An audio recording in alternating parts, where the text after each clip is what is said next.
Okay, in a previous video I tried to modify a laptop cabinet which has got 30 laptops in it but the wrong connection. So we need this connection, not the other one which I've just thrown in the bin, but that doesn't matter.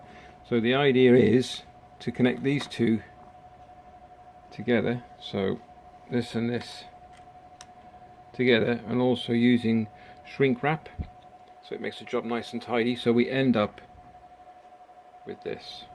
See that focus in. So I'll just get one set up now and then I'll show you how I'm doing it. Okay, so we put a piece of shrink wrap first over the white one because we're doing the two white ones first. I won't show you them all because it's going to get boring.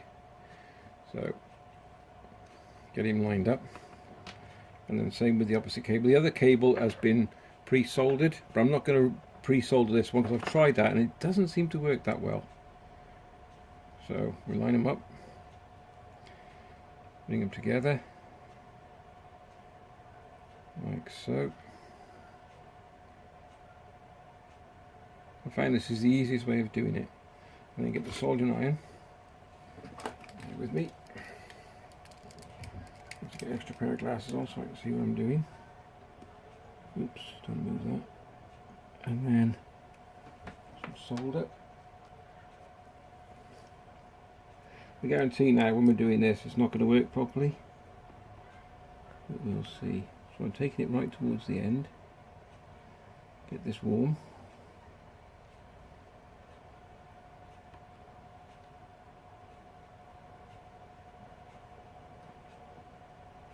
Get it warm.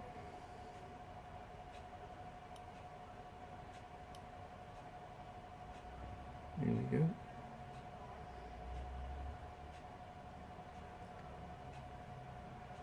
Beautiful. Okay, let it set. Bear with me. Okay, undo that. Slide the shrink wrap, you see that? Over the solder joint. Put it back in. Then all you do then is just gently slide the soldering iron over the shrink, and you'll see that it bonds around the back and soldering iron back, and do that. As you can see, beautifully fitted. There you go. So one easy way of joining two wires together, which I've got to do to 30 of these. So I'm not going to show you all 30, so I just thought I'd show you one, and I'll do the next one now. Okay, thanks for watching. See you in the next vid.